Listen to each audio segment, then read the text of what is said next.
The big question of this show is, how does a decent guy become dead inside, at least morally?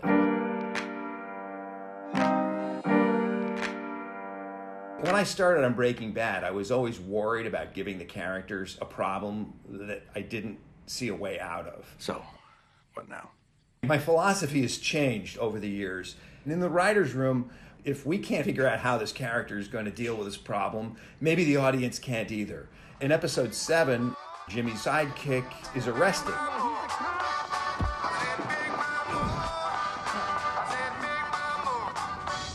He's a cop. We'd written ourselves into a corner, and we're like, all right, great, now we have to get him out of it. What do we do? What comes next? The cop was assaulted. How do you get away with that in any way, shape, or form? You know, we came up with so many different ideas, but I think the thing that got me excited was just the idea of an ocean of letters. A Miracle on 34th Street kind of scene. Are you prosecuting Santa Claus? Your Honor? Because it looks like Miracle on 34th Street in you. We came up with the idea of this letter writing campaign and the idea of Jimmy having to travel all the way to Louisiana to get the right postmark on these letters. How does he write these letters? He's switching hands and switching pencils and using different grips and so forth. Those handwritings are still going to start to converge, so he needs to get some people to help him with this. Ah, Janetta. Very nice. I like the hearts over the eyes. It's a real nice touch. Would you like to do some postcards? It's 50 cents per. Yeah. Oh, different pens, please. He's a kind man and a good friend to everyone. Jesus, they do make him sound like Santa Claus. This one has a phone number. Let me see this. In the best scam, the mark feels smart. And that was where the whole idea of doing the telephone gag came in. We want the ADA to be able to make a call to anybody and find out that this is true.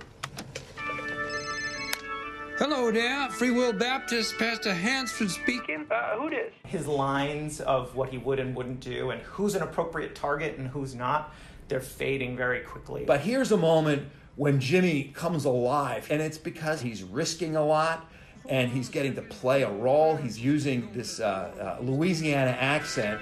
I'm going to step into the vestibule. Which, to be honest with you, is something that I saw him do on Mr. Show. Now, this all reminds me of a humorous story of the traveling salesman. Oh, there we go. Have you set a date yet for Huel trial? No, not yet. Well, would you do me a kindness? And, ring me up when you do, because we got a couple of charter buses. We're going to bring the whole congregation up to y'all in Albuquerque. As writers, you're always fascinated with someone who's creating their own reality. We're hoping to have the audience suspend their disbelief, and the con artist is hoping to suspend the disbelief of his or her mark. We are con artists. We are trying to con the audience into believing that these are plausible fictions. Bless you. And I look forward to meeting you.